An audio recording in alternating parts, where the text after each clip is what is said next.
And probably, I mean, would you agree, Chris, that if you're starting out, just trade small to give you a biggest chance of staying in the game for the longest period of time?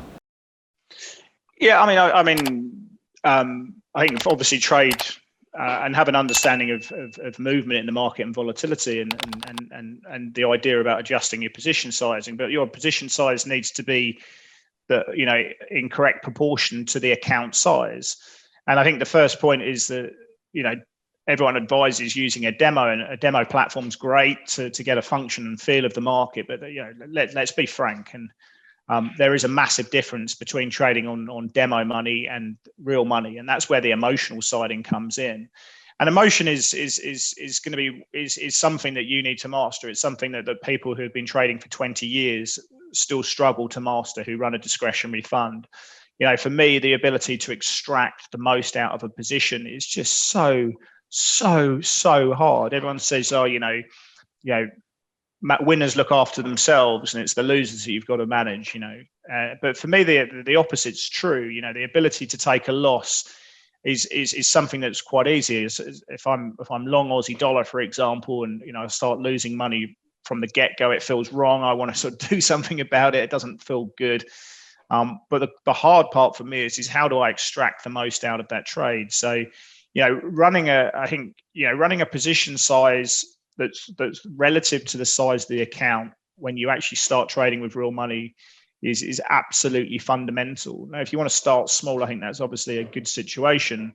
But when we actually want to take trading seriously and we feel like we have an edge, you have to have an edge. You have to have a positive expectancy. Who are you? We are all small little players in this massive world of capital, and we need to have some sort of advantage that gives us that positive mindset that we can consistently take money from the market. And how do we do that? I mean, that's why we have a process. That's why we have a framework. That's why we have a trading plan. This is why every educator out there and broker will say, take your losses early and let your profits run. That's very difficult to do in the realities, but we do need that framework. And I think, you need to understand your costs from your broker. You need to understand the advantage that your broker can provide you. But that's where you need to be. So I think, you're starting small, but I think when the time comes, when you feel confident in your strategy, and that might take some time, then you obviously, you might look to increase that capital size and that position size and the account size more broadly. But I think the first point is to make the differential between demo and real money. Real money is just so different. But making sure that position size is the right size relative to the account size as well, I think is really key.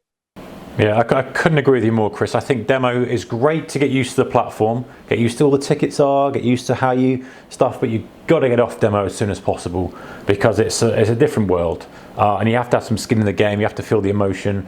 And I also agree with you 100% that it's all very well trading small and get used to and find your edge, but we're in it to make money. If you're going to constantly mess around trading small size, okay, if you enjoy it, that's fine. But at the end of the day, you've got to know when to push the throttle down. You've got to know when, hey, my edge is right here. I've got an opportunity. I'm capitalized enough. I'm not taking crazy risk, but I want to use this period of opportunity and market rhythm or whatever it may be to kind of have the best possible chance of growing my account. And you've got to just push the throttle down at some point.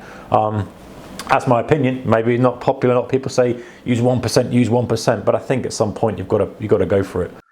Yeah, but I think that's all. Again, that comes down to volatility. But I think one of the things I can't stress enough, Mark, is our ability to actually learn.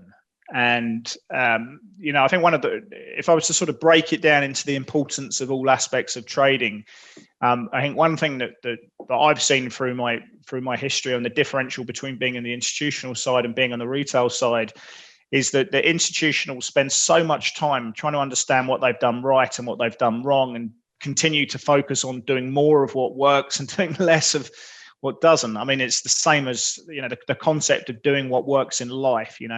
If I like peanut butter toast, if I like running, for example, I'll try and run as much as I can within reason. I don't like stubbing my toe. I'll try not to do it, and that's the same sort of situation in trading. If something's working, I want to do more of it, and I want to know what's working. Am I trading euro dollar like an absolute legend through the European trading zone, but I'm trading Aussie dollar consistently poorly through Asia? We'll do more of euro dollar through the European trading zone. But how do you know that? You've got to document what you're doing. You've got to take time to review, and the idea of really understanding what you're doing right and what you're doing wrong, do more of what's working. And I think that's the major difference between good institutional people. I mean, take Wendy Rhodes in Billions, for example, right? She sits there with Axel, with the hedge fund, and talks to each one of them about their trading performance, about how they're feeling at that time, why they traded like a muppet at a certain time, or they traded really well.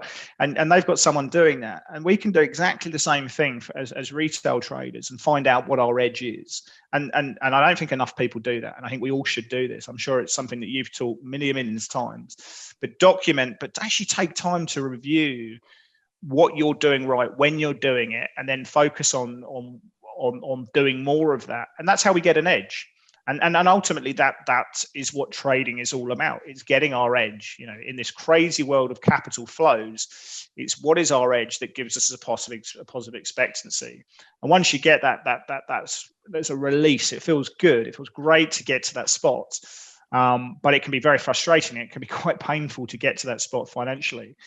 But we will get there eventually. And as I say, once we get into that 3 to 5 year pool, your chance of making money on a consistent basis increases exponentially. And that's where we need you to be as clients. That's where we get the spread, everything like that. But that's what we're looking at is this idea of continuous improvement.